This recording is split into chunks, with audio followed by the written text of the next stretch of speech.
Okay folks, this has just arrived in the post. It's a used Nikon Zf. Let's see what the condition's like, compare it to the Xt5 and what lens will I be pairing with this camera. So let's jump straight in and see if it was worth buying used. So here we have a used Nikon Zf. I must say straight off, I'm extremely pleased with what I've got so far, but let's take a closer look. Now as I say, I've been looking at this one for a while. The title of the video suggests that I did decide to buy a used one, hence why there was not much else in the box. It was only the camera itself, obviously, the camera strap and the battery. Obviously you get your camera cover, lens cap thing, my bob there as well. Now I've bought used equipment before, but with used equipment you're always a bit sceptical. Now I say I have opened this already just to check out what we got, make sure I was completely satisfied with the camera itself. I was actually quite surprised, believe it or not, with this one, or it was advertised at having 4 or 5 marks on the camera. Obviously it wouldn't affect the image or the photos it takes itself. There's maybe no marks or scratches on the sensor or the viewfinder, but as I say, I was actually quite surprised when I opened it and gave it its first kind of look over. The first look over, I didn't actually see anything wrong with the camera at all. Never mind having 4 or 5 marks. And so on close inspection, I managed to find just the one kind of scuff mark just round about there. I see it not too bad at all. I'm actually quite surprised. As I say, I've looked up and down all over the camera and can't find anything else to do with the 4 or 5 marks, just this one itself. So as I say, I'm very pleased at what I managed to get there for that. Now another thing that maybe didn't surprise me as much, but still kind of gave me a small kind of surprise, purely because I've been watching other videos as well, is it is quite a hefty camera. It's solid built, metal construction, so it is quite heavy there. Now with the camera itself, I have, and normally do with all my cameras, buy a grip for it, because I have got relatively large hands, so even for this size of camera. But I also like having the kind of retro feel. I like having a nice wooden grip on that as well. So as I decided to buy myself, it's from Small Rig, and it fits quite nicely to the camera itself. Got the black one with a kind of dark wood effect on there. It looks really nice on the camera as well for that. So again, it gives me a lot of purchase with my giant hands on there as well. I am considering getting the wee thumb grip for the camera, as when you have a lens on it, it becomes a wee bit top heavy and just kind of tips over a wee bit like that. As I bought my own strap to go on this as well, just a kind of round neck strap, which will help with some of the weight. And of course, with any new camera, get yourself a spare battery. Always need a spare battery carrying about, because you will no doubt run out of power quite quickly. Now if you are wondering what I'm going to be shooting on the camera itself, we have also picked up Viltrox 85mm 1.4. I've got some Viltrox lenses already for the Fuji system, namely the 75 1.2 Pro. So this is the 1.4 Pro for the which is 85 for the Z mount. So obviously this is a full frame version opposed to the 75, which is the APS-C. I have taken some test shots with this already, as you can probably see on the screen just now.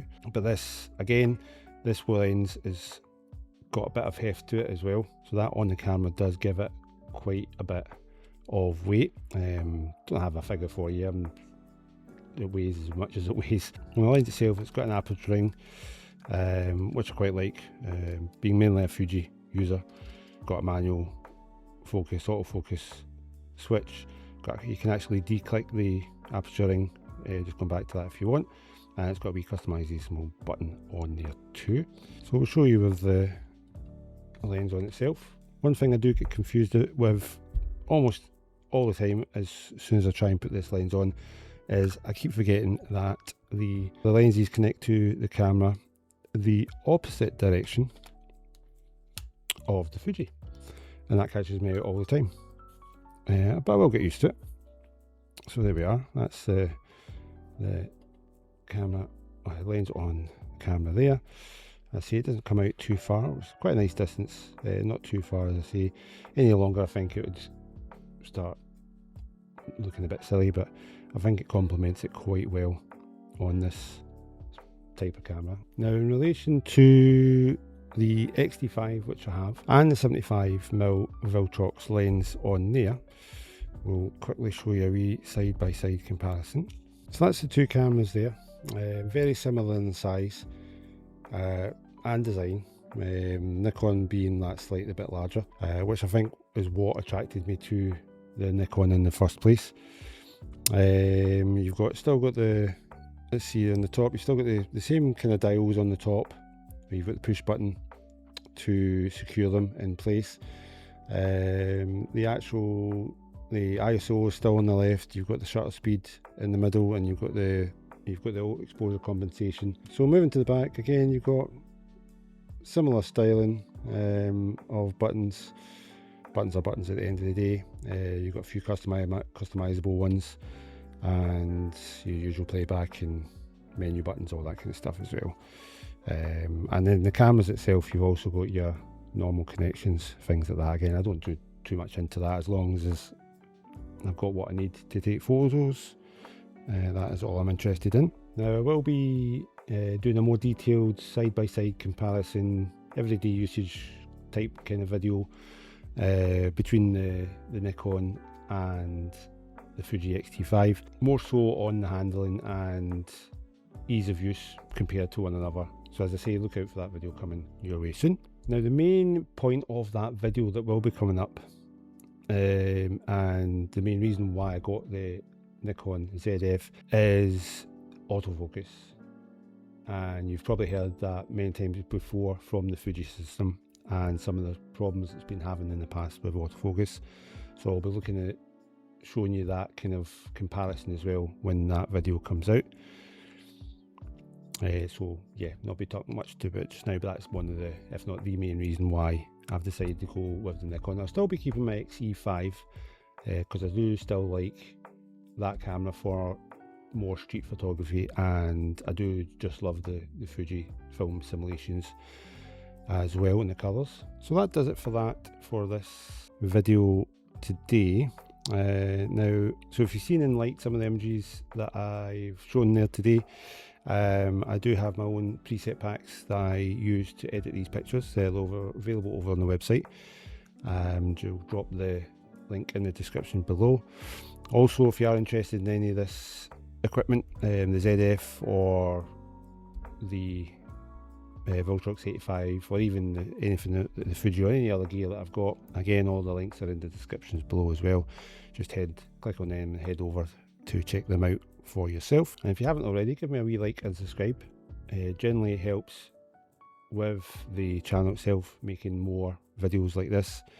Gives me that wee boost to keep going, and I do really enjoy making these videos for you all. If you do, more importantly, have any comments or any suggestions or anything else you want to say, again, just drop them in the comments below. Again, send me a wee message, whatever it is, and I will get them read and replied to. I do like having a wee conversation with you all. So in the meantime, as I say, I will leave it there. And if you are into street photography, you can find my 75mm street photography video right here.